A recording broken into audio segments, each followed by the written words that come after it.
한국 기술이 없으면 미국은 곧 무너질 겁니다. 미국 전략무기국 부국장의 한마디에 백악관 전체가 발칵 뒤집혔습니다.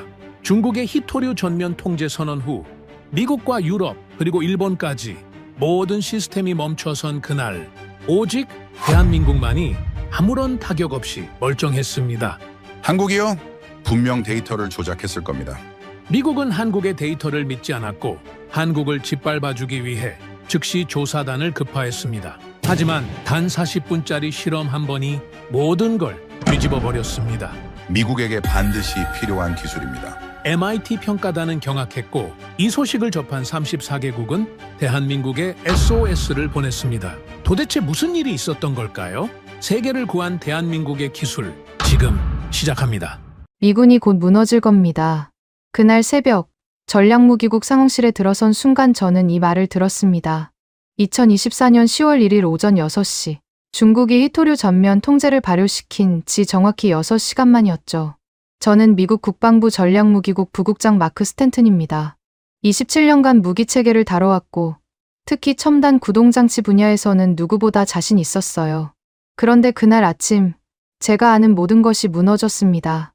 상황실 메인 화면에는 충격적인 그래프가 떠 있었습니다. F-35 전투기부터 프레데터 드론, 패트리엇 미사일 시스템까지 우리가 자랑하던 모든 무기의 가동률이 수직 낙하하고 있었어요. 서브 모터가 멈췄습니다. 히토류 자석이 없으니 정밀 구동이 불가능했죠. 부국장님, 긴급 보고서입니다. 사라 콜린 분석관이 태블릿을 건넸습니다. 저는 숫자를 보자마자 숨이 막혔어요. 미국 41%, 우리 무기체계 가동률이 절반도 안 되는 수준으로 떨어진 겁니다. 영국 37%, 독일 39%, 일본 43%, 동맹국 전체가 무너지고 있었습니다. 그런데 한 줄이 눈에 들어왔을 때 저는 처음엔 오타라고 생각했어요. 한국 98%, 제가 콜린을 쳐다봤습니다. 이거 소수점 위치가 잘못된 거 아닙니까? 아닙니다. 3번 확인했습니다. 콜린이 단호하게 답했어요. 한국은 피해가 거의 없습니다. 믿을 수 없었습니다. 중국이 히토류를 끊었는데 한국만 멀쩡하다니. 저는 즉시 원본 데이터를 요구했죠. 국방정보국, 중앙정보국, 국가안보국, 세 기관의 보고서가 모두 같은 숫자를 보여줬습니다. 한국 98%, 그때 조엘 퀸 의원이 상황실로 들어왔습니다. 군수위원회 부위원장인 그는 보고서를 훑어보더니 코웃음을 쳤. 한국이 98%, 농담하는 겁니까? 퀸 의원이 테이블을 쳤습니다. 그들이 무슨 마법이라도 부렸다는 건가요? 아니면 중국과 뒷거래를 했거나. 저도 같은 생각이었습니다. 한국이 우리보다 기술이 뛰어날 리 없었어요. 분명 데이터 조작이거나 숨겨진 거래가 있을 거라고 확신했죠. 그래서 저는 보고서 마지막에 이렇게 적었습니다. 한국 데이터는 검증 필요, 신뢰성 의문. 하지만 2시간 뒤 현장 보고가 올라왔습니다. 주한미군 기지에서 직접 확인한 내용이었어요. 한국군 전투기 정상 이륙, 드론 편대 정상 작동, 미사일 시스템 정상 가동. 에단 밀러 중령의 목소리가 스피커를 통해 들려왔습니다. 반복합니다. 한국 무기체계는 완전히 정상입니다. 퀸 의원의 얼굴이 붉어졌습니다. 불가능해. 히토류 없이 어떻게 서브 모터를 돌린다는 거야? 그것도 확인했습니다. 에단이 이어갔어요. 한국은 다른 방식을 쓰고 있습니다. 다른 방식이라니. 저는 머릿속이 복잡해졌습니다. 서브 모터 없이 정밀 구동을 한다는 게 가능한가? 27년 경력으로도 이해가 안 됐어요. 무언가 우리가 모르는 게 있었습니다. 오후 2시 대통령 안보보좌관으로부터 직통 전화가 왔습니다. 스탠튼 부국장, 한국 기술을 즉시 확인하라. 이건 대통령 명령이다. 저는 침묵했습니다. 한국에 가서 기술을 검증하라는 건 사실상 우리가 뒤처졌다는 걸 인정하는 셈이었으니까요. 자존심이 상했습니다. 세계 최강 미국이 한국에게 기술을 배우러 간다니. 부국장, 보좌관이 재촉했어요. 알겠습니다. 즉시 출발하겠습니다. 전화를 끊자마자 퀸 의원이 다가왔습니다. 정말 가실 겁니까? 한국이 뭘 숨기고 있는지 모르잖습니까? 그래서 가는 겁니다. 제가 대답했어요. 진실을 확인하러요. 하지만 속으로는 다른 생각을 하고 있었습니다. 한국이 정말로 히토류 없이 무기를 돌린다면 그건 단순한 기술이 아니었어요. 게임의 규칙 자체가 바뀌는 거였죠. 그리고 우리는 그 게임에서 이미 지고 있었습니다. 다음 날 새벽, 저는 극비리의 팀을 꾸렸습니다. 에단 밀러 중령, 사라 콜린 분석관, 그리고 MIT 출신 엔지니어 2명. 오직 5명만이 이 임무를 알고 있었어요. 대외적으로는 동맹국 정기 점검이라고 발표했지만 실제로는 한국의 비밀을 캐내러 가는 거였죠. 출발 직전, 저는 펜타곤 상황판을 마지막으로 봤습니다. 미국 가동률은 39%까지 떨어져 있었어요. 반면 한국은 여전히 98%를 유지하고 있었죠. 그 순간 깨달았습니다. 이건 단순한 기술 격차가 아니라 생존의 문제였다는 걸. 공군 수송기가 이륙하면서 저는 창밖을 봤습니다. 워싱턴의 불빛이 점점 작아졌어요. 세계 최강국의 수도가 말이죠. 그런데 지금 우리는 한국에게 답을 구하러 가고 있었습니다. 에단이 제게 물었어요. 부국장님, 정말로 한국이 우리가 모르는 기술을 갖고 있을까요? 저는 잠시 망설였습니다. 그리고 처음으로 인정했어요. 모르겠습니다. 정말로 모르겠어요. 15시간의 비행 동안 저는 계속 생각했습니다. 히토류는 현대 무기의 심장이에요. 중국이 그걸 알고 전략적으로 통제한 거죠. 우리는 대안을 찾으려 했지만 실패했습니다. 유럽도, 일본도 마찬가지였어요. 그런데 한국만 살아남았다. 착륙을 앞두고 콜린이 새로운 보고서를 보여줬습니다. 부국장님, 이상한 게 있습니다. 뭡니까? 한국은 작년부터 히토류 수입을 오히려 줄였습니다. 마치 필요 없다는 것처럼요. 필요 없다. 그 말이 머릿속을 맴돌았습니다. 히토류가 필요 없는 무기 체계라니. 그게 가능하기나 한 걸까? 인천공항에 도착했을 때는 한국 시간으로 새벽 4시였습니다. 비밀 유지를 위해 일반 게이트가 아닌 군용 구역으로 들어갔어요. 한국 방산기술연구원 직원들이 우리를 기다리고 있었습니다. 환영합니다. 스탠튼 부국장님. 젊은 여성이 영어로 인사했습니다. 저는 최리나 박사입니다. KREMX 프로젝트 총괄 책임자예요. KREMX. 처음 듣는 이름이었습니다. 저는 리나 박사를 쳐다봤어요. 30대 후반으로 보였습니다. 너무 젊었어요. 이런 중요한 프로젝트를 맡기에는. 박사님, 제가 말했습니다. 우리는 진실을 확인하러 왔습니다. 모든 데이터를 투명하게 공개해 주시기 바랍니다. 리나 박사가 미소를 지었어요. 물론입니다. 하지만 먼저 말씀드릴 게 있어요. 뭡니까? 저희는 히토류를 대체한 게 아닙니다. 그녀가 차분히 말했어요. 히토류가 필요 없도록 만든 거예요. 그 순간 저는 예감했습니다. 우리가 완전히 다른 차원의 기술을 마주하게 될 거라는 걸. 그리고 그 예감은 곧 현실이 되었죠. 포항까지 가는 차 안에서 저는 계속 의구심을 품었습니다. 히토류가 필요 없는 기술이라니. 그건 마치 휘발유 없이 자동차를 굴린다는 것과 같은 소리였어요. 리나 박사는 조수석에서 태블릿을 보고 있었는데 가끔 제 시선을 느끼는지 고개를 들어 미소를 지었죠. 의심하시는 게 당연합니다. 그녀가 먼저 말을 꺼냈어요. 저라도 그러겠어요. 솔직히 말씀드리자면 제가 답했습니다. 아직도 데이터 조작 가능성을 배제하지 않고 있습니다. 리나 박사가 웃었어요. 기분 나쁜 웃음이 아니라 이해한다는 듯한 웃음이었죠. 그래서 모든 걸 직접 보여드리려고 합니다. 새벽 6시, 우리는 방산기술연구원 제3연구동에 도착했습니다. 보안 절차가 까다로웠어요. 홍채 인식, 지문 스캔, 그리고 금속 탐지기까지. 하지만 저는 오히려 그게 수상했습니다. 뭔가를 숨기려는 것처럼 보였으니까요. 이런 보안이 필요한 이유가 뭡니까? 제가 물었어요. 기술 유출 방지입니다. 김도윤 선임연구원이 대답했습니다. 작년에만 해킹 시도가 1200번 있었어요. 1200번. 그 숫자가 거짓말 같았습니다. 하지만 보안 로그를 보니 실제였어요. 중국, 러시아, 그리고 놀랍게도 유럽 일부 국가의 IP도 있었죠. 모두가 한국의 비밀을 알고 싶어 했습니다. 시험실로 들어서자 제일 먼저 본 건 거대한 구동 장치였습니다. 겉보기엔 일반 서브 모터와 비슷했지만 내부 구조가 완전히 달랐어요. 히토류 자석이 있어야 할 자리에 전혀 다른 메커니즘이 들어있었죠. 이게 KREMX입니다. 리나 박사가 설명했어요. KURL Earth Material Exempt. 한국형 히토류 면제 시스템이죠. 에단이 장치를 자세히 살펴봤습니다. 자기장 생성은 어떻게 합니까? 자기장을 쓰지 않습니다. 유상혁 연구원이 대답했어요. 완전히 다른 원리예요. 저는 믿지 않았습니다. 모든 정밀 구동 시스템은 자기장을 기반으로 해요. 그게 물리학의 기본이었죠. 그런데 이들은 그 기본을 부정하고 있었습니다. 기초 데이터를 보여주십시오. 제가 요구했어요. 다음 1시간 동안 우리는 수백 페이지의 실험 데이터를 검토했습니다. 출력, 정밀도, 안정성, 내구성, 모든 수치가 완벽했어요. 너무 완벽해서 오히려 의심스러웠죠. 이 데이터는 한국의 유리한 조건에서 나온 겁니다. 제가 지적했어요. 실제 전투 환경은 다릅니다.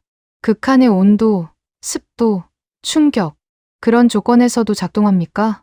리나 박사가 김도윤을 쳐다봤습니다. 그가 고개를 끄덕이자 그녀가 말했어요. 알겠습니다. 고강도 실험을 보여드리죠. 콜린이 제게 속삭였습니다. 부국장님, 뭔가 이상합니다. 너무 자신 있어요. 저도 같은 생각이었습니다. 보통 기술 검증을 받을 때는 긴장하기 마련인데 한국 팀은 전혀 불안해하지 않았어요. 마치 결과를 이미 알고 있는 것처럼. 그때 제 휴대폰이 울렸습니다. 워싱턴에서 온 암호화 메시지였어요. 대통령 과학보좌관의 공문이었죠. 마크 스탠튼 부국장에게 한국 기술 검증은 국가명령이다. 객관적이고 철저하게 진행하되 결과가 긍정적일 경우 즉시 기술 이전 협상을 시작하라. 국가명령. 그 두 단어가 무거웠습니다. 대통령이 직접 관심을 갖고 있다는 뜻이었어요. 미국의 운명이 이 검증에 달려 있다는 거였죠. CCTV 영상을 다 볼 수 있습니까? 제가 물었어요. 그리고 모든 실험 로그도요. 물론입니다. 김도윤이 즉시 노트북을 열었습니다. 지난 6개월간의 모든 기록이 있어요. 저는 MIT 출신 엔지니어들에게 신호를 보냈습니다. 그들이 데이터를 분석하는 동안 저는 리나 박사와 단둘이 대화를 나눴어요. 박사님, 솔직히 말씀해 주십시오. 제가 물었습니다. 이 기술이 정말로 히토류 없이 작동합니까? 그녀가 잠시 침묵했습니다. 그리고 창밖을 보며 말했어요. 스탠튼 부국장님, 미국은 항상 더 강한 자석, 더 좋은 히토류를 찾으려 했죠. 그게 유일한 길이라고 믿었어요. 그게 맞지 않습니까? 아니요. 우리는 다른 질문을 했어요. 왜 꼭 자석이어야 하는가? 왜 히토류여야 하는가? 그리고 그 답을 찾았죠. 그때 유상혁이 들어왔습니다. 박사님, 고강도 실험 준비가 끝났습니다. 우리는 지하 3층 특수 실험실로 이동했습니다. 거기엔 극한 환경을 재현할 수 있는 장비들이 있었어요. 영하 40도에서 영상 70도까지, 진공에서 고압까지 모든 조건을 시뮬레이션할 수 있었죠. 먼저 미국 측에서 조건을 제시해 주십시오. 리나 박사가 말했어요. 에단이 앞으로 나섰습니다. 영하 30도, 습도 90%, 초당 50회 진동. 그 정도는 기본입니다. 김도윤이 장비를 조작했어요. 더 극한으로 가시죠. 다음 2시간 동안 우리는 KREMX를 괴롭혔습니다. 모든 악조건을 동시에 걸었어요. 일반 서브 모터라면 10분도 못 버틸 조건이었죠. 그런데 KREMX는 계속 작동했습니다. 출력도 안정적이었고 정밀도도 떨어지지 않았어요. 이건 불가능합니다. MIT 엔지니어 중 한 명이 중얼거렸어요. 저도 이해가 안 됐습니다. 물리 법칙을 거스르는 것 같았어요. 하지만 데이터는 거짓말을 하지 않았죠. 모든 센서가 정상 작동을 보여주고 있었습니다. 부국장님, 콜린이 제 옆으로 왔어요. 이상한 패턴을 발견했습니다. 뭐가 이상합니까? KREMX의 에너지 효율이 너무 높아요. 일반 서브모터의 3배예요. 이론적으로 불가능한 수치입니다. 3배, 그 말을 듣는 순간 뭔가 근본적으로 다른 기술이라는 걸 인정할 수밖에 없었어요. 하지만 여전히 의심은 남았죠.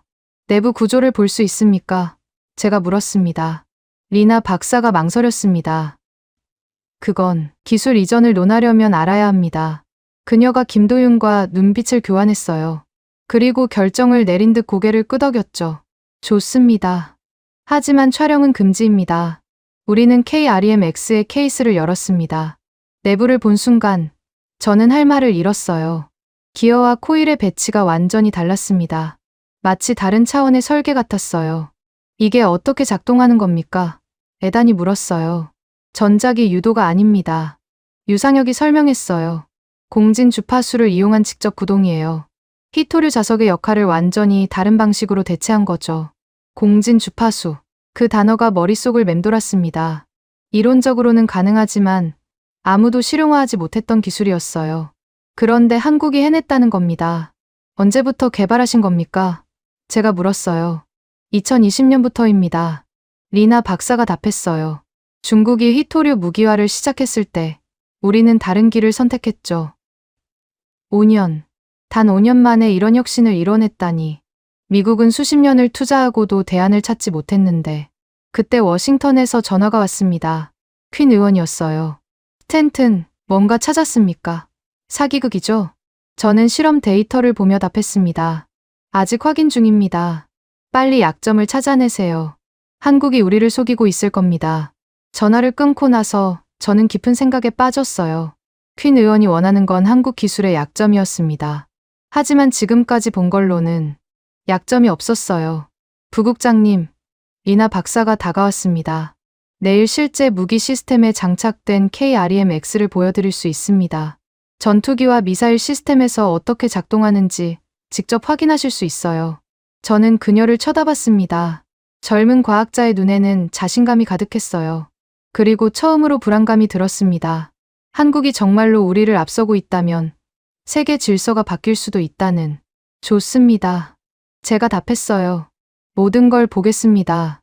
그날 밤 숙소로 돌아온 저는 팀원들과 긴급 회의를 했습니다. 어떻게 생각합니까? 제가 물었어요. 믿기 힘들지만 콜린이 말을 꺼냈어요. 데이터는 진짜인 것 같습니다. 저도 동의합니다. 에단이 덧붙였어요. 조작한 흔적을 찾을 수 없었어요. MIT 엔지니어들도 고개를 끄덕였습니다. 모두가 같은 결론에 도달하고 있었어요. 한국 기술은 진짜였고 우리가 생각했던 것보다 훨씬 앞서 있었습니다. 저는 창밖을 봤습니다. 포항의 밤은 조용했어요. 하지만 제 마음은 폭풍우가 치고 있었죠. 미국의 자존심과 현실 사이에서 갈등하고 있었습니다. 다음 날 아침, 저는 거의 뜬 눈으로 밤을 새운 상태였습니다. 새벽 5시부터 실험실로 향했어요. 오늘은 실제 무기 시스템 테스트를 위한 준비 과정이었는데 그 과정 자체가 한국 기술의 진짜 실력을 보여줄 거라고 생각했죠. 실험실에 도착하니 이미 한국 팀이 장비를 세팅하고 있었습니다. 거대한 전투기 시뮬레이터와 미사일 구동부가 설치되어 있었어요. 그런데 뭔가 달랐습니다. 우리가 아는 테스트 환경과는 완전히 다른 구성이었죠. 이 세팅은 뭡니까? 제가 물었어요. KREM-X 전용 테스트 베드입니다. 김도윤이 설명했습니다. 일반 서브모터 테스트와는 프로토콜이 달라요. 달라야 할 이유가 뭐가 있을까? 저는 의심의 눈초리로 장비들을 살펴봤습니다. 그때 에단이 이상한 점을 발견했어요. 부국장님, 진동 측정 센서가 일반 규격과 다릅니다. 얼마나 다릅니까? 100배 더 정밀합니다. 0.0이 수준까지 측정하네요. 100배, 그 정도 정밀도가 왜 필요한지 이해가 안 됐습니다. 그때 리나 박사가 회의실로 우리를 불렀어요. 본격적인 테스트 전에 조건을 조율해야 합니다. 그녀가 말했어요. 미국 측에서 원하는 변수가 있으면 말씀해 주세요. 다음 2시간은 치열한 신경전이었습니다.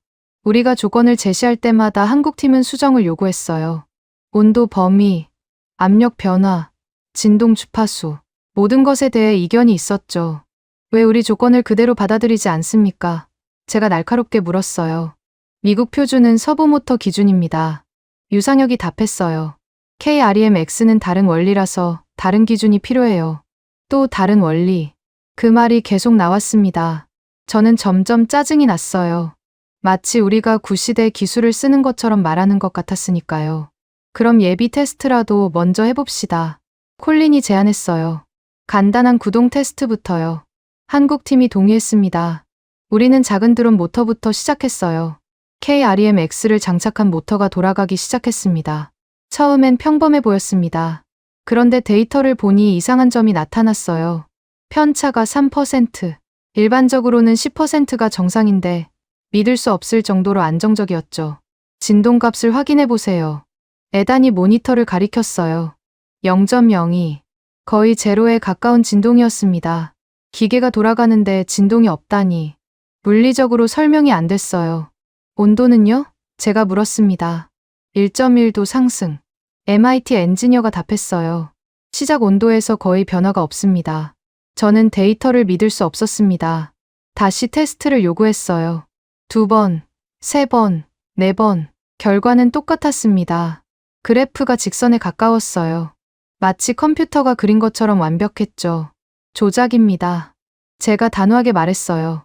이런 데이터는 있을 수 없어요. 리나 박사가 조용히 웃었습니다. 그래서 직접 보시라고 했잖아요. 그녀가 투명한 케이스를 가져왔습니다. 안에 KREMX가 들어있었어요. 우리가 보는 앞에서 직접 조립을 시작했죠. 모든 부품을 하나하나 연결하면서 설명했습니다. 여기 보세요. 공진 챔버입니다. 리나 박사가 특이한 모양의 부품을 들었어요. 이게 핵심이에요. 특정 주파수에서 공명을 일으켜서 직접 구동력을 만들죠. 그럼 주파수가 흐트러지면? 콜린이 물었어요. 자동 보정됩니다. 인공지능이 실시간으로 조정해요. 인공지능까지. 이건 단순한 모터가 아니었습니다. 복잡한 시스템이었어요. 그래서 우리가 이해하기 어려웠던 거였죠. 점심시간, 저는 팀원들과 따로 모였습니다. 이건 우리가 알던 기술이 아닙니다. MIT 엔지니어가 말했어요. 완전히 새로운 패러다임이에요. 그래도 약점이 있을 겁니다. 제가 고집했어요. 완벽한 기술은 없어요. 부국장님, 에단이 진지하게 말했어요. 만약 이게 진짜라면 우리가 잘못 판단하고 있는 겁니다. 잘못 판단. 그 말이 가슴에 박혔습니다. 하지만 인정하고 싶지 않았어요. 미국이 기술 패권을 놓친다는 건 상상할 수 없었으니까요. 오후에는 미국식 조건으로 재테스트를 요구했습니다. 극한 상황을 가정한 시나리오였죠. 사막 환경, 극지 환경, 심해 압력, 모든 조건을 다 걸었어요. 이 정도면 어떤 시스템도 버티기 힘듭니다. 제가 자신 있게 말했어요. 김도윤이 고개를 저었습니다. KREMX는 다릅니다. 보세요. 장비가 작동하기 시작했습니다. 섭씨 70도의 열기 속에서도, 영하 50도의 혹한에서도 KREMX는 멈추지 않았어요. 오히려 더 안정적이었습니다. 마치 극한 환경을 즐기는 것처럼. 어떻게 이게 가능합니까? 콜린이 숨을 헐떡였어요. 재료 과학의 혁신입니다. 유상혁이 설명했어요. 히토류 의존에서 벗어나니 새로운 가능성이 열렸죠. 탄소 나노튜브와 그래핀을 활용한 복합 소재를 개발했어요. 탄소 나노튜브. 미국도 연구하던 분야였지만 실용화하지 못했습니다. 그런데 한국이 해냈다는 거예요. 저녁 무렵 리나 박사가 새로운 제안을 했습니다. 내일 본 실험을 위해 한국식 보정 방법을 설명드릴게요. 받아들이시든 안 받아들이시든 알아두시면 좋을 것 같아서요. 다음 1시간 동안 그녀는 복잡한 수식과 그래프를 보여줬습니다. 풀이의 변환, 라플라스 방정식, 비선형 역학, 대학원 수준의 수학이었어요. 하지만 그 속에 답이 있었습니다. 여기 보세요. 리나 박사가 핵심 공식을 가리켰어요. 일반 서부 모터는 선형적으로 반응합니다. 하지만 KREMX는 비선형이에요. 그래서 다른 보정이 필요한 거죠. 비선형. 그 한 단어가 모든 걸 설명했습니다. 우리가 틀린 게 아니라 다른 차원을 보고 있었던 거예요. 그날 밤, 저는 숙소에서 혼자 보고서를 검토했습니다. 수백 페이지의 데이터를 다시 분석했어요. 새벽 2시가 되어서야 깨달았습니다. 한국이 거짓말을 하는 게 아니라 우리가 이해를 못하고 있었던 거라는 걸. 에단이 제 방을 노크했습니다. 부국장님, 아직 안 주무십니까? 들어오세요. 그가 들어와서 의자에 앉았어요. 표정이 심각했습니다. 부국장님, 제 생각엔 한국이 진짜인 것 같습니다. 저도 그렇게 생각하기 시작했어요. 그럼 어떻게 하시겠습니까? 워싱턴에 뭐라고 보고하시겠습니까? 저는 한참 고민했습니다. 진실을 말하면 미국의 자존심이 무너집니다. 하지만 거짓말을 하면 더 큰 위기가 올 거예요. 내일 본 실험을 보고 결정하겠습니다. 제가 답했어요. 부국장님, 에단이 일어서며 말했어요. 한국을 동맹으로 만드는 게 적으로 만드는 것보다 낫지 않을까요? 그가 나간 후 저는 창밖을 봤습니다. 포항의 공단 불빛이 반짝이고 있었어요. 저 불빛 속에서 한국은 조용히 미래를 만들고 있었죠. 히토류 없는 미래를. 새벽 4시, 저는 결심했습니다. 내일 실험이 성공한다면 모든 걸 인정하기로. 미국이 뒤처졌다는 것도, 한국에게 배워야 한다는 것도. 하지만 마음 한구석엔 여전히 희망이 있었어요. 혹시 내일 실험에서 KREMX가 실패하기를. 그래서 미국의 자존심을 지킬 수 있기를. 그런데 그 희망은 너무 작았습니다. 지금까지 본 모든 데이터가 한 가지를 말하고 있었으니까요. 한국이 이미 우리를 넘어섰다고. 다음 날 아침, 실험장으로 가는 길에 리나 박사가 제게 말했습니다. 오늘이 진짜입니다. 전투기와 미사일에 장착된 KREMX를 보실 거예요. 준비됐습니다. 제가 답했어요. 하지만 준비되지 않았습니다. 앞으로 보게 될 것들에 대해, 그리고 그것이 가져올 변화에 대해 실험장에 도착했을 때 이미 수십 명의 기술진이 대기하고 있었어요. 한국 공군 조종사들도 있었죠. 실제 전투기가 경납고에 준비되어 있었습니다. F-35가 아니었어요. 한국이 자체 개발한 KF-21이었죠. 시작하시죠. 리나 박사가 말했습니다. 그 순간 저는 예감했습니다. 오늘 이후 모든 게 바뀔 거라는 걸 말이죠. 카운트다운 시작합니다. 10, 9. 기술진의 목소리가 실험장에 울려 퍼졌습니다. 저는 방탄유리 너머로 KF-21 전투기를 바라봤어요. 양쪽 날개 아래 미사일 발사대에는 KREMX가 장착된 구동 시스템이 달려 있었죠. 옆에는 비교를 위해 미국제 서브모터 시스템도 준비되어 있었습니다. 3, 2, 1. 시작. 두 시스템이 동시에 작동하기 시작했습니다. 처음 5분은 비슷해 보였어요. 두 모터 모두 정상적으로 회전했고 미사일 각도 조정도 문제없었죠. 하지만 10분이 지나자 차이가 나타나기 시작했습니다. 미국 서브모터의 온도가 섭씨 45도를 넘었습니다. 정상 범위였지만 냉각 시스템이 가동되기 시작했어요. 반면 KREMX는 32도에서 멈췄습니다. 냉각 장치가 작동하지 않았는데도요. 출력을 높여주세요. 리나 박사가 지시했습니다. 최대치의 80%까지. 이제부터가 진짜였습니다. 고출력 상황에서 얼마나 버티느냐가 실전 성능을 결정하니까요. 모터 소리가 커졌습니다. 아니, 정확히는 미국 서브모터 소리만 커졌어요. KREMX는 여전히 조용했습니다. 20분이 지났습니다. 미국 서브모터가 이상 신호를 보내기 시작했어요. 진동값이 급격히 올라갔습니다. 정밀도가 떨어지고 있었죠. 냉각 시스템이 풀가동되고 있었지만 한계에 다다르고 있었어요. 미국 시스템, 온도 78도 도달. 기술진이 보고했습니다. 안전 범위 초과입니다. 그때 경보음이 울렸습니다. 미국 서브모터가 자동으로 정지한 거예요. 과열 방지 시스템이 작동한 거죠. 23분. 그게 한계였습니다. 그런데 KREMX는 계속 돌아가고 있었습니다. 온도는 35도, 진동은 거의 제로. 마치 아무 일도 없다는 듯이 조용히 작동하고 있었어요. 이제 KREMX를 100%로 올려보겠습니다. 김도윤이 말했어요. 100% 최대 출력입니다. 일반적으로는 5분도 버티기 힘든 수준이죠. 저는 숨을 죽이고 지켜봤습니다. 30분이 지났습니다. KREMX는 여전히 정상이었어요. 아니, 정상을 넘어 완벽했습니다. 그래프가 일직선이었어요. 출력, 정밀도, 안정성. 모든 수치가 흔들림 없이 유지되고 있었죠. 어떻게, 콜린이 말을 잇지 못했습니다. 40분. KREMX가 40분째 최대 출력으로 작동하고 있었습니다. 온도는 37도, 진동은 여전히 측정 불가 수준이었어요. 냉각 시스템은 한 번도 작동하지 않았습니다. 그때 오세훈 수석연구원이 새로운 데이터를 보여줬습니다. 부하 테스트를 추가하겠습니다. 실제 전투 상황을 가정한 급기동 시뮬레이션입니다. 화면에 시뮬레이션이 나타났습니다. 전투기가 초속 회전, 급상승, 급하강을 반복하는 상황이었어요. 미사일 발사대는 그에 맞춰 각도를 조정해야 했죠. 극한의 부하가 걸리는 상황이었습니다. KREMX가 시뮬레이션을 시작했습니다. 순간적으로 수천 번의 각도 조정이 이뤄졌어요.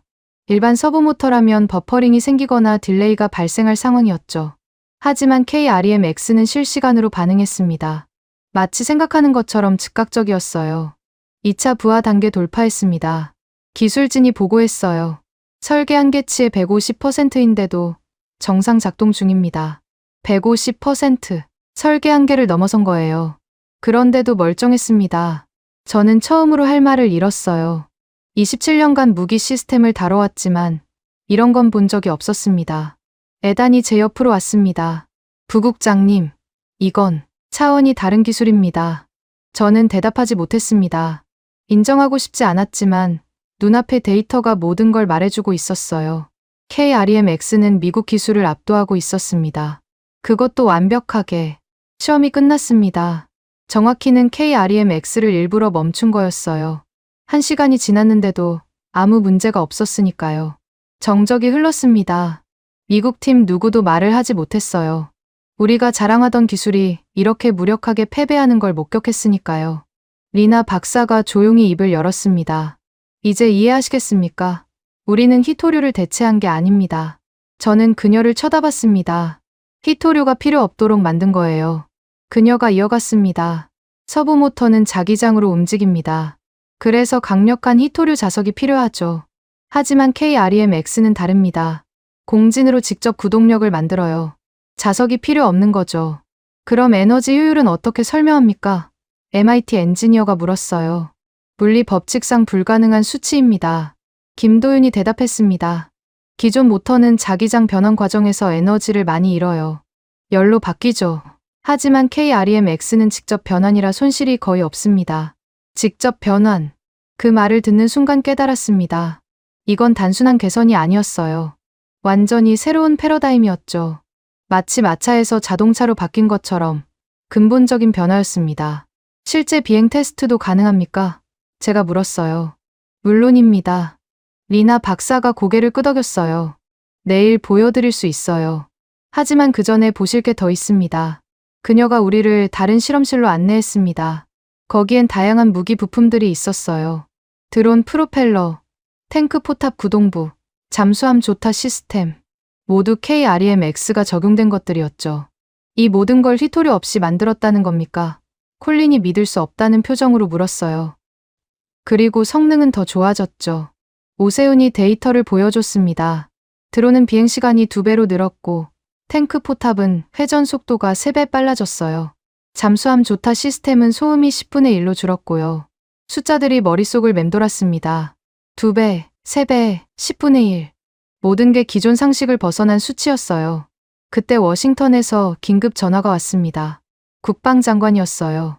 스탠튼, 상황이 어떻습니까? 저는 잠시 망설였습니다. 뭐라고 보고해야 할지 막막했어요. 그냥 진실을 말했습니다. 장관님, 한국 기술은 진짜입니다. 우리 기술을 완전히 압도합니다. 전화 너머로 침묵이 흘렀습니다. 그리고 장관이 말했어요. 그럼 어떻게 해야 합니까? 기술 이전을 요청해야 합니다. 그리고 겸손하게 배워야 합니다. 겸손하게. 그 단어를 말하는 게 얼마나 어려웠는지 모릅니다. 하지만 현실을 인정해야 했어요. 미국이 더 이상 기술 패권국이 아니라는 걸. 전화를 끊고 나서 리나 박사가 다가왔습니다. 부국장님, 한 가지 더 보여드릴 게 있습니다. 그녀가 안내한 곳은 생산 라인이었습니다. KREMX를 대량 생산하는 시설이었어요. 완전 자동화되어 있었고 하루에 수백 개를 생산할 수 있었죠. 언제부터 양산했습니까? 제가 물었어요. 6개월 전부터입니다. 이미 한국군 주요 무기에는 다 적용됐어요. 6개월. 우리가 히토류 문제로 허둥대는 동안 한국은 이미 해결책을 양산하고 있었던 거예요. 저녁 무렵 숙소로 돌아오는 차 안에서 애단이 말했습니다. 부국장님, 이제 어떻게 하시겠습니까? 인정해야죠. 제가 답했어요. 한국이 우리를 구할 수 있는 유일한 나라라는 걸. 차창 밖으로 포항의 공단이 보였습니다. 불빛이 반짝이는 공장들. 저기서 미래가 만들어지고 있었어요. 히토류에 의존하지 않는 새로운 미래가. 그날 밤, 저는 워싱턴에 공식 보고서를 작성했습니다. 첫 문장은 이랬어요. KREMX는 게임 체인저다. 우리는 즉시 한국과 협력해야 한다. 보고서를 보내고 나서 창밖을 봤습니다. 내일은 실제 비행 테스트가 있을 거예요. 그리고 며칠 후엔 서울에서 국제 포럼이 열립니다. 전 세계가 KREMX를 보게 되겠죠. 마크 스탠튼, 미국 전략무기국 부국장. 그게 저였습니다. 자부심 가득한 미국 관료였죠. 하지만 오늘 저는 겸손을 배웠습니다. 기술 앞에서는 국적이 의미 없다는 걸 깨달았어요. 그리고 처음으로 중국의 히토류 통제로 무너질 뻔한 세계, 질서가 한국 덕분에 다시 설 수 있을 거라는 희망을 느꼈습니다. 일주일 후 서울 코엑스 국제안보기술 포럼이 곧 개막합니다. 거대한 전시장에는 이미 수천 명이 모여 있었습니다. 각국 국방 관계자, 기술 전문가, 언론인들 모두가 한 가지를 보러 왔죠. KREMX의 공개 시연을. 저는 미국 대표단과 함께 맨 앞줄에 앉아 있었습니다. 무대 위에는 거대한 장비들이 설치되어 있었어요. 실시간으로 모든 데이터를 보여줄 대형 스크린, 투명한 방탄유리로 둘러싸인 시연 구역, 그리고 각종 측정 장비들. 마치 거대한 실험실을 통째로 옮겨놓은 것 같았습니다. 신사숙녀 여러분, 사회자의 목소리가 울려 퍼졌습니다. 이제 시작하겠습니다. 조명이 어두워졌습니다.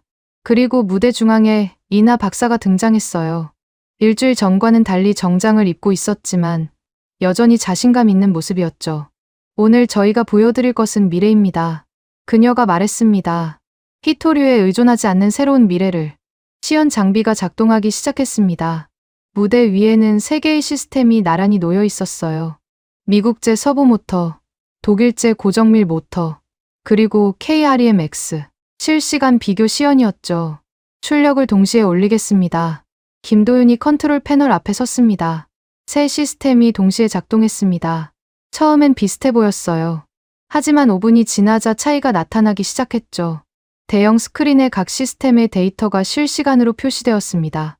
미국 시스템 온도 52도, 진동값 0.3, 전력 소비 100%, 독일 시스템 온도 48도, 진동값 0.25, 전력 소비 95%, KREMX 온도 31도, 진동값 0.01, 전력 소비 38%.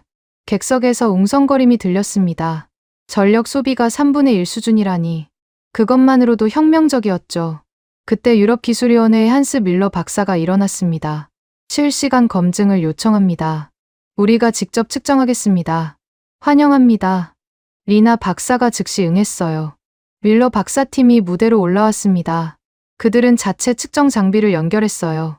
독일제 초정밀 센서였죠. 의심의 여지를 없애기 위한 조치였습니다.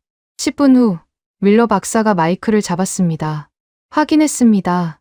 실험값에 조작 흔적이 없습니다. 모든 데이터가 정확합니다. 그 순간 객석이 술렁거렸습니다. 유럽의 기술 권위자가 직접 인증한 거예요. 더 이상 의심의 여지가 없었죠. 다음은 나토 연구단 차례였습니다. 제임스 톰슨 중장이 질문했어요. 극한 상황 시뮬레이션이 가능합니까? 실전 환경을 재현해 주십시오. 김도윤이 새로운 프로그램을 실행했습니다.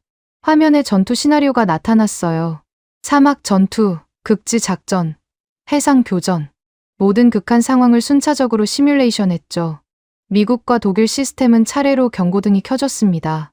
과열, 진동 초과, 출력 저하. 결국 23분 만에 미국 시스템이, 27분 만에 독일 시스템이 정지했어요. 하지만 KREMX는 계속 작동했습니다. 40분, 50분, 1시간. 여전히 안정적이었어요. 출력 효율은 오히려 올라가서 58% 향상을 보였죠. 믿을 수 없군요. MIT의 로버트 첸 교수가 감탄했습니다. 이론적으로 불가능한 수치입니다. 그때 대형 스크린에 새로운 영상이 나타났습니다. 실제 한국군 전투기가 이륙하는 장면이었어요. KF-21 보라매가 활주로를 박차고 하늘로 솟구쳤습니다. 실시간 중계입니다. 리나 박사가 설명했어요. 지금 저 전투기의 모든 구동 시스템이 KREMX로 작동하고 있습니다. 전투기가 고개 비행을 시작했습니다. 급상승, 급선회, 배럴롤. 모든 기동이 완벽했어요. 일반 전투기보다 더 민첩하고 정확했죠. 화면 아래 텔레메트리 데이터가 실시간으로 흘러갔습니다. CNN 기자가 손을 들었습니다. 이 기술을 다른 나라에 수출할 계획이 있습니까? 리나 박사가 답했습니다. 이미 61%의 국가에서 기술 도입을 요청했습니다. 61%. 그 숫자에 저는 놀랐습니다. 불과 일주일 만에 그렇게 많은 나라가 움직였다니.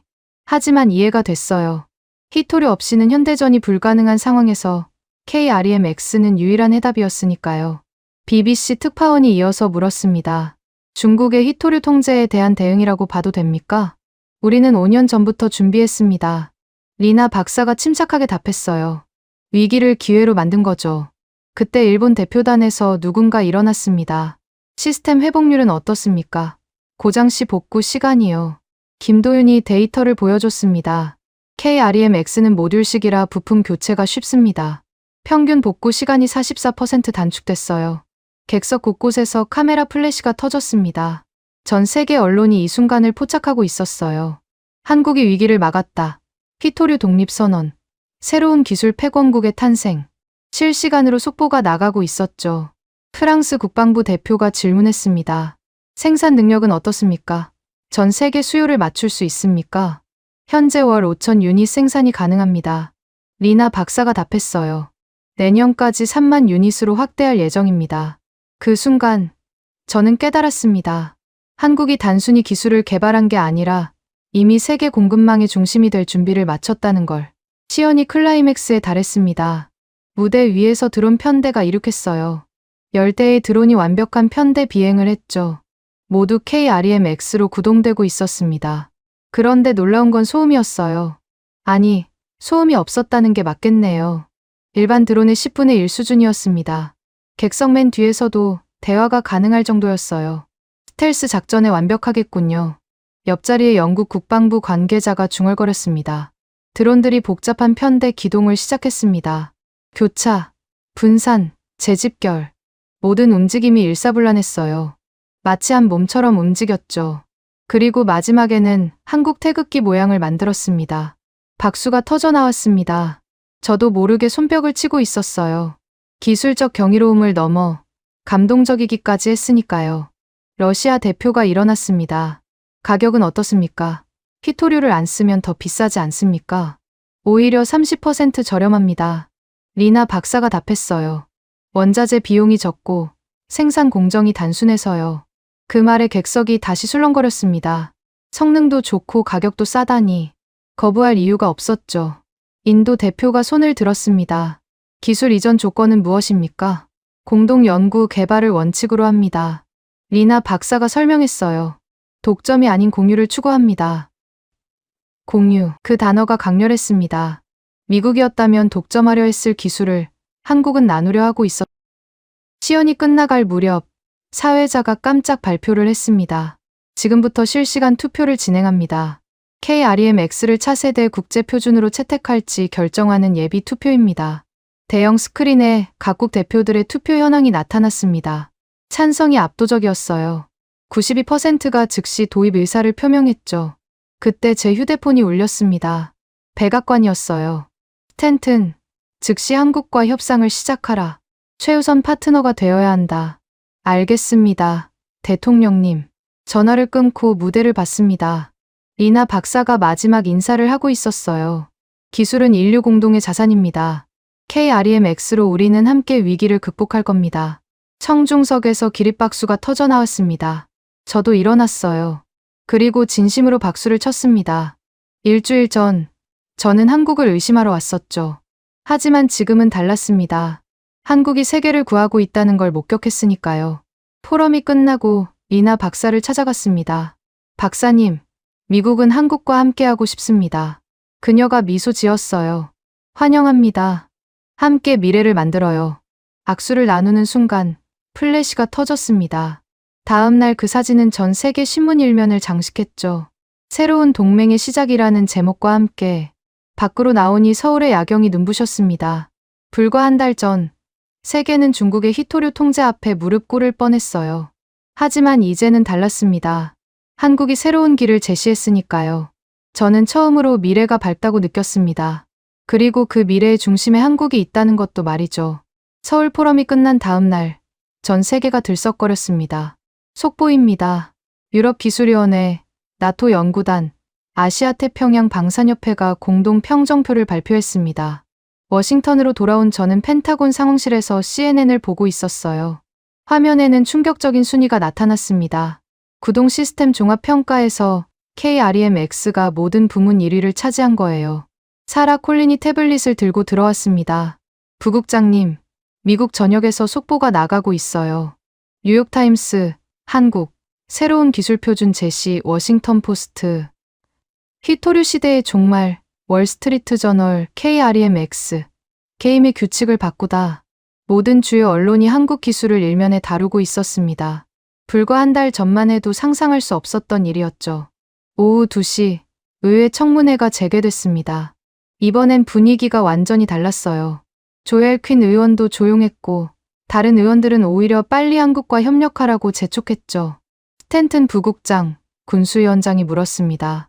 한국 기술에 대한 최종 평가는 무엇입니까? 저는 준비해온 문서를 꺼냈습니다. 이틀 밤을 새워 작성한 새로운 국방 전략 문서였어요. 의장님, 이 문서를 공식 기록에 포함시켜 주십시오. 제가 일어서서 낭독하기 시작했습니다. 미합 중국 국방 전략 수정안. 첫째, KREMX는 현존하는 최고의 구동 기술임을 인정한다.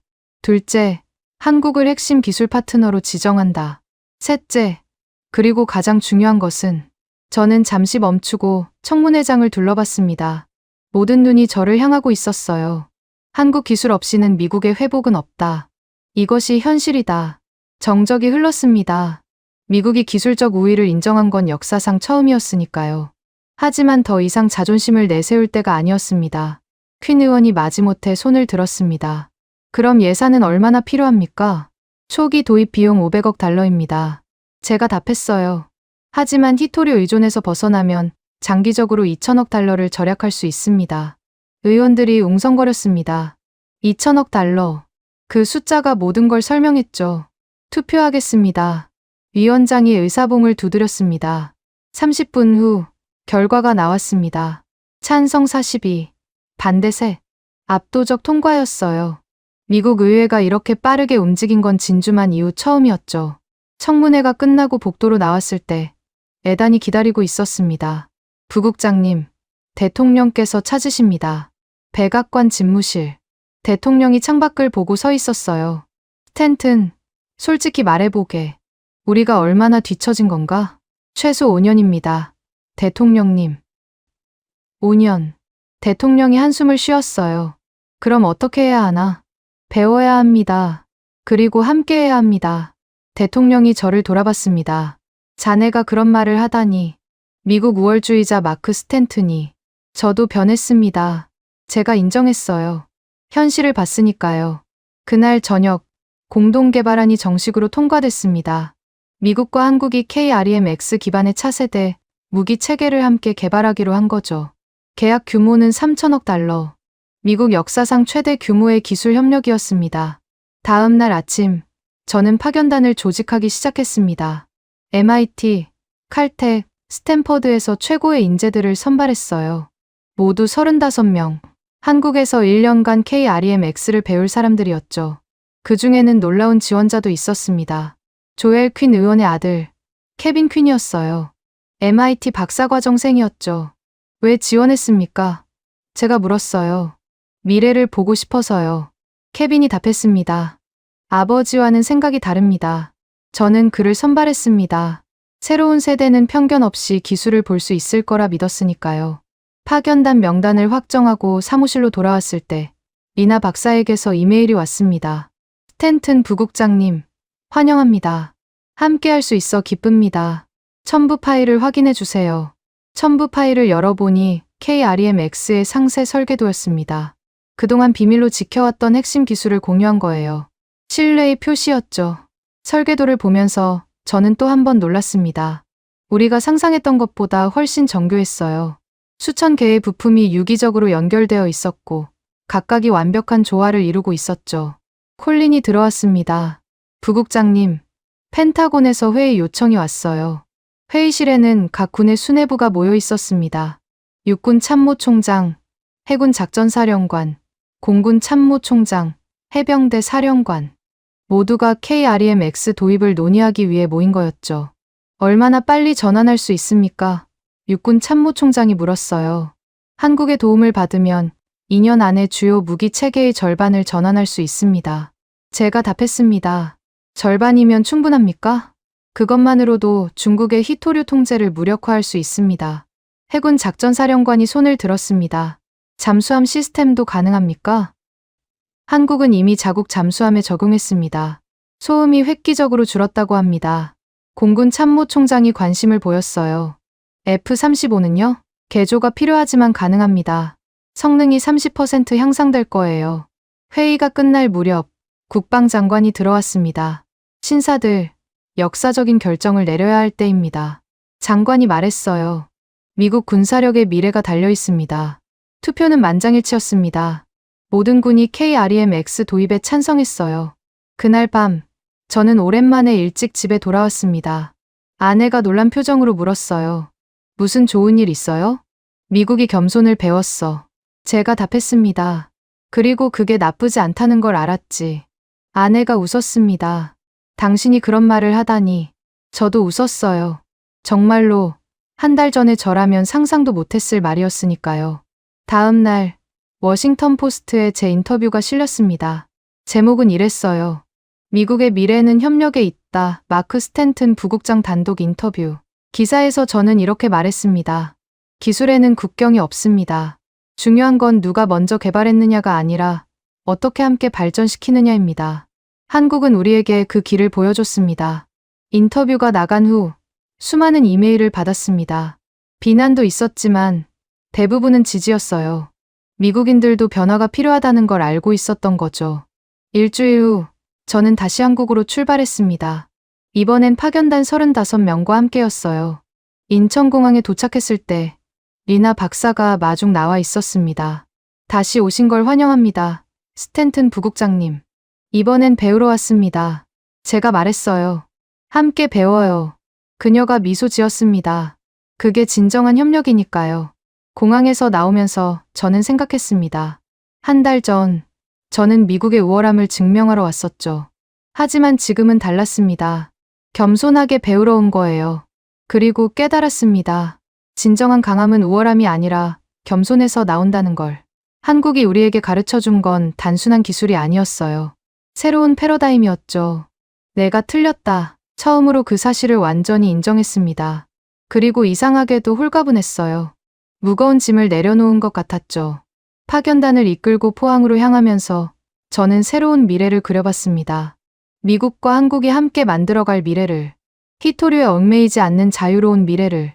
그리고 그 미래는 이미 시작되고 있었습니다. 2달 후 뉴욕 UN 본부 국제기술안보위원회 특별총회를 개회합니다. 거대한 회의장의 타종 소리가 울려 퍼졌습니다. 193개국 대표들이 자리에 앉아 있었어요. 오늘은 역사적인 날이었습니다. KREMX를 히토류 위기 대응 국제표준으로 채택하는 표결이 있는 날이었죠. 저는 미국 대표단 수석으로 단상 가까이 앉아 있었습니다. 2달 동안 한국에서 KREMX를 배우고 돌아온 직후였어요. 이제는 완전히 확신하고 있었습니다. 이 기술이 세계를 구할 거라는 걸. 의장이 망치를 두드렸습니다. 안건 번호 2025-007. 한국의 KREMX 시스템을 국제표준으로 채택하는 건. 토론을 시작합니다. 먼저 기술 검증 보고서가 발표됐습니다. 스위스의 중립연구기관이 6개월간 진행한 독립검증 결과였어요. KREMX는 모든 테스트 항목에서 기존 시스템을 압도했습니다. 연구소장이 보고했습니다. 특히 히토류 제로 상태에서도 완벽한 작동을 보여줬습니다. 다음은 각국 도입 사례 발표였습니다. 독일 대표가 일어났습니다. 우리는 KREMX 도입 후 방산 가동률이 95%로 회복됐습니다. 중국 히토류 통제 이전 수준을 넘어섰죠. 일본 대표가 이어갔어요. 자위대 함정의 40%에 이미 적용했고 연료 효율이 38% 개선됐습니다. 프랑스, 영국, 캐나다, 호주, 각국이 차례로 성과를 발표했습니다. 모두가 KREMX의 효과를 증명하고 있었어요. 그때 러시아 대표가 손을 들었습니다. 표준 채택은 동의하지만 기술 독점을 우려합니다. 리나 박사가 발언권을 얻었습니다. 그녀는 한국 대표단에서 일어나 마이크 앞으로 걸어갔어요. 한국은 독점을 원하지 않습니다. 그녀가 차분히 말했습니다. 우리는 이미 34개국과 기술 공유 협정을 맺었고 기술 이전 펀드도 조성했습니다. KREMX는 인류 공동의 자산이 될 겁니다. 회의장에서 박수가 터져 나왔습니다. 저도 진심으로 박수를 쳤어요. 미국이었다면 절대 하지 않았을 결정이었죠. 중국 대표가 일어났습니다. 모두가 긴장했어요. 히토류를 무기화한 장본인이었으니까요. 중국은 그가 말을 시작했습니다. KREMX 표준 채택에 반대하지 않습니다. 의외의 발언이었습니다. 하지만 이어진 말에서 이유를 알 수 있었어요. 히토류는 여전히 다른 산업에 필수적입니다. 하지만 무기 체계에서는 한국 기술의 우수성을 인정합니다. 사실상 백기투항이었죠. 중국도 KREMX를 막을 수 없다는 걸 인정한 거예요. 오후 3시 드디어 표결이 시작됐습니다. KREMX를 히토류 위기 대응 국제표준 RECS-2025로 채택하는 안건에 대해 투표하겠습니다. 전자 투표가 진행됐습니다. 대형 스크린에 실시간으로 결과가 표시됐어요. 찬성이 압도적으로 늘어갔습니다. 최종 결과 찬성 178, 반대 6, 기권 9. 안건이 통과됐습니다. 의장이 선언했습니다. KREMX는 이제 국제표준입니다.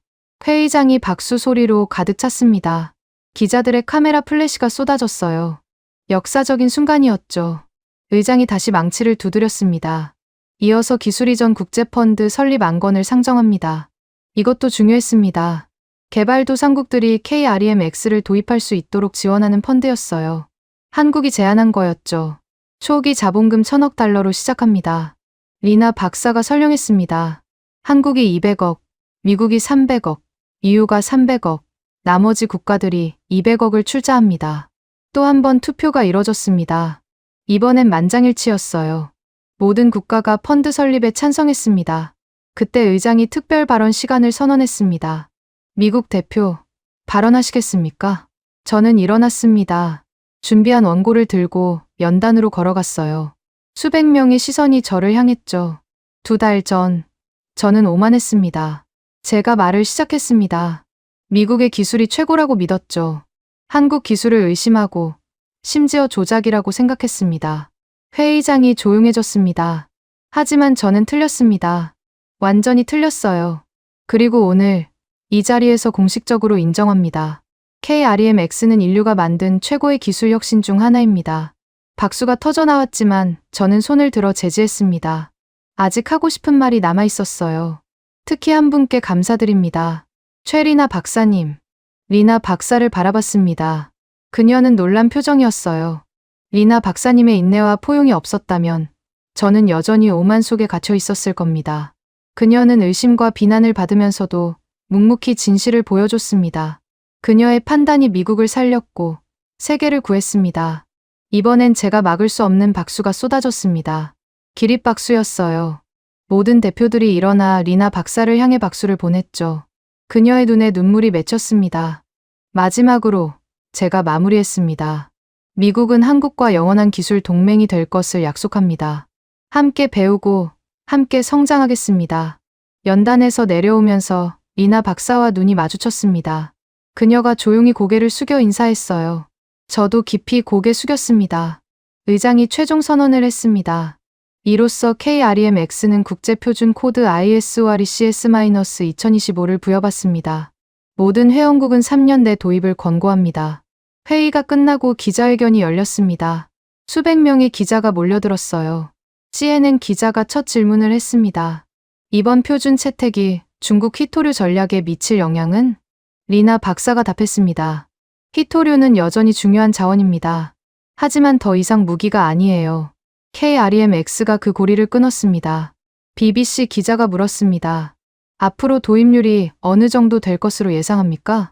제가 대답했습니다. 이미 70% 국가가 도입 의사를 밝혔습니다. 내년까지 90%가 넘을 겁니다. 로이터 기자의 질문이 이어졌습니다. 미국과 한국의 협력은 어떻게 진행됩니까? 공동 연구소를 설립합니다. 제가 발표했습니다. 한국 포항과 미국 실리콘밸리에 동시에 만들 예정입니다. 1000명의 연구원이 함께 일하게 됩니다. 기자회견이 끝난 후 각국 대표들이 서명식을 가졌습니다. 34개국이 즉시 KREMX 도입 협정에 서명했어요. EU 대표가 발표했습니다. 유럽 전체가 KREMX로 전환합니다. 5천억 유로를 투자할 예정입니다. 일본 총리가 화상으로 연결됐습니다. 일본은 KREMX를 국가 핵심 기술로 지정합니다.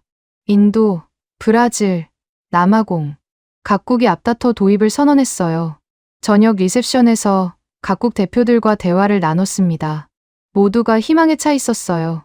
불과 석 달 전 절망에 빠졌던 사람들이 이제는 미래를 말하고 있었죠. 독일 대표가 제게 다가왔습니다.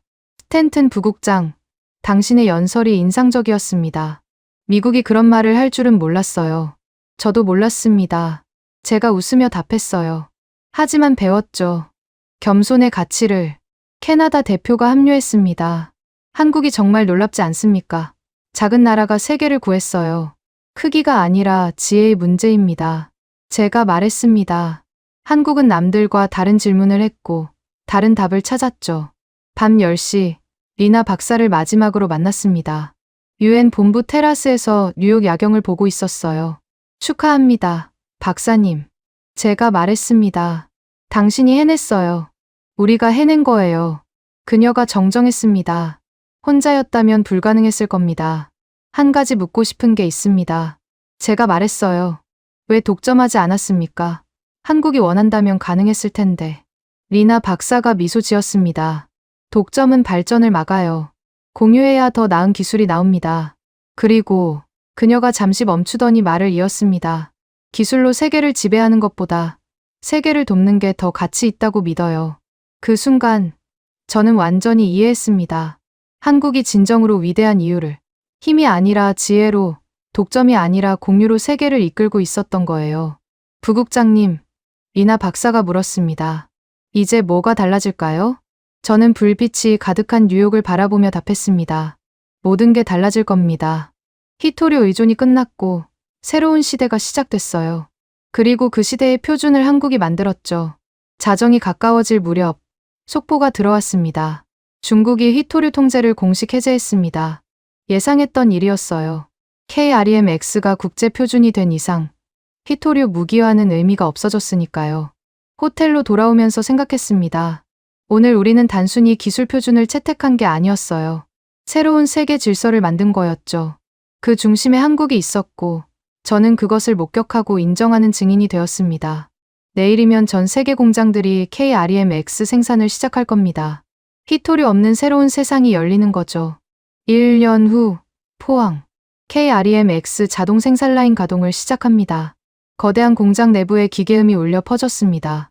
한미 공동으로 건설한 세계 최대 규모의 KREMX 생산 시설이었죠. 저는 미국 기술팀 대표로 현장에 서 있었습니다. 컨베이어 벨트가 움직이기 시작했어요. 로봇 팔들이 정교하게 부품을 조립했고 레이저 검사기가 품질을 확인했습니다. 완전 자동화 시스템이었죠. 시간당 100개, 하루 2,400개의 KREMX를 생산할 수 있는 규모였습니다. 생산 안정률 99% 달성. 모니터에 숫자가 떴습니다. 99%. 거의 완벽한 수치였어요. 불량품이 거의 없다는 뜻이었죠. 일반 공장에서는 상상하기 힘든 수준이었습니다. 첫 번째 완제품이 라인 끝에서 나왔습니다. 은색으로 빛나는 KREMX. 겉보기엔 평범한 모터처럼 보였지만 그 안에는 인류의 미래가 담겨 있었죠. 첫 출하는 어디로 갑니까? 제가 김도윤에게 물었어요. 우크라이나입니다. 그가 답했습니다. 전쟁으로 무기 체계가 파괴됐는데 KREMX로 재건하기로 했어요. 우크라이나. 전쟁의 상처를 KREMX가 치유하는 거였군요. 오후에는 각국 견학단이 도착했습니다. 아프리카 연합, 아세안, 남미 국가들. 모두 KREMX 도입을 준비하는 나라들이었어요. 케냐 대표가 감탄했습니다. 이 기술이 있으면 우리도 자체 방산 능력을 가질 수 있겠군요. 그게 목표입니다. 리나 박사가 설명했습니다. 모든 나라가 히토류 걱정 없이 발전할 수 있도록. 다음 날 한미 공동연구팀 첫 회의가 열렸습니다. 양국에서 각각 50명씩 총 100명의 연구원이 모였어요. 그 중에는 케빈 퀸도 있었습니다. 아버지와 달리 그는 완전히 한국 기술에 매료되어 있었죠. 오늘부터 차세대 KREMX 개발을 시작합니다. 제가 선언했습니다. 목표는 현재보다 2배 더 효율적인 시스템입니다. 회의가 진행되면서 놀라운 아이디어들이 쏟아졌어요. 한국 연구원들의 창의성과 미국 연구원들의 체계가 만나니 시너지가 대단했죠. 점심시간, 저는 공장 옥상으로 올라갔습니다. 포항의 바다가 한눈에 보였어요. 1년 전, 처음 이곳에 왔을 때가 떠올랐죠. 그때 저는 얼마나 오만했던가. 리나 박사가 옆으로 왔습니다. 무슨 생각하세요? 1년 전을 떠올리고 있었어요. 제가 답했습니다. 그때 저는 한국 기술을 믿지 않았죠. 지금은요? 이제는 압니다. 진정한 패권이 뭔지. 저는 잠시 멈추고 바다를 바라봤습니다. 그리고 1년간 깨달은 것을 말했어요. 패권은 자원이 아니라 원리예요. 히토류를 독점한다고 패권을 가지는 게 아니라 히토류가 필요 없는 원리를 만드는 게 진짜 패권이죠. 리나 박사가 고개를 끄덕였습니다.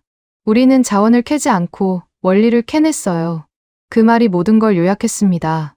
한국은 땅을 파서 광물을 찾은 게 아니라 생각을 파서 새로운 길을 찾았던 거예요. 오후에는 새로운 연구원들이 배치됐습니다. 한국과 미국뿐 아니라 인도, 브라질, 폴란드에서도 왔어요. KREMX는 이제 세계의 기술이 되어가고 있었습니다. 해질 무렵 공식 행사가 있었습니다. 한미 기술협력 1주년 기념식이었죠.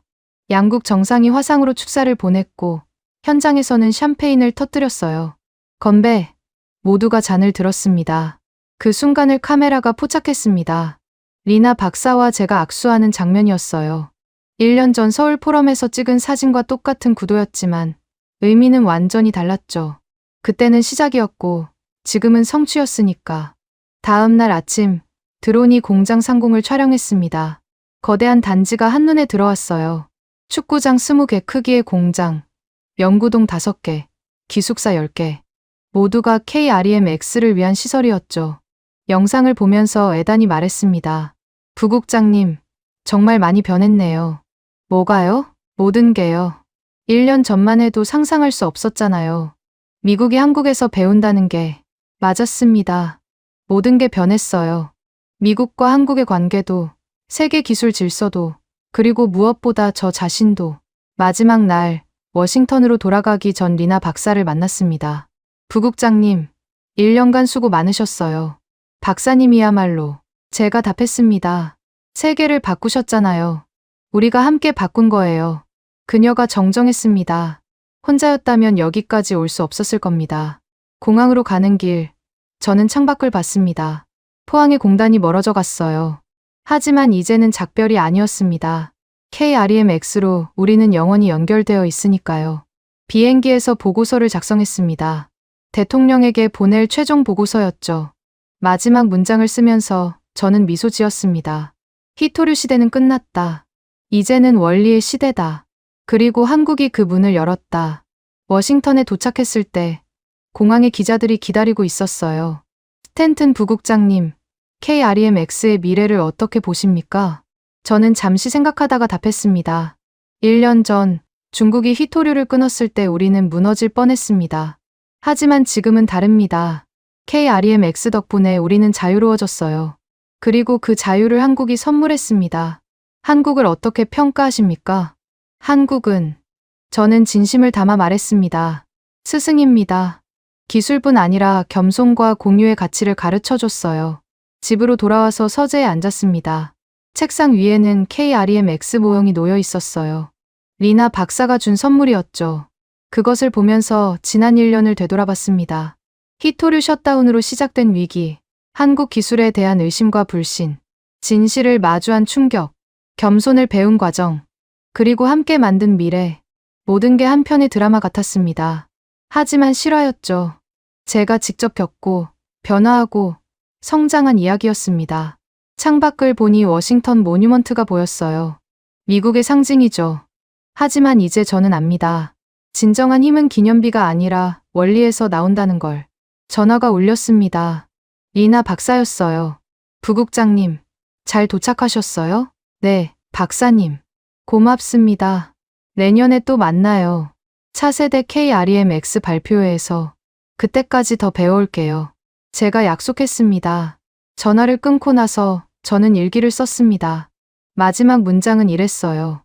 오늘 나는 다시 태어났다. 오만한 미국 관료가 아닌 겸손한 기술자로. 그리고 덧붙였습니다. 한국이 나를 바꿨고 KREMX가 세계를 바꿨다. 이제 우리가 미래를 바꿀 차례다. 대한민국이 잘하고 있다고 생각하신다면, 한국 최고, 대한민국이 아직 멀었다고 생각하신다면, 한국 힘내라. 여러분의 생각을 댓글로 남겨주세요. 지금까지 감동을 더하다였습니다.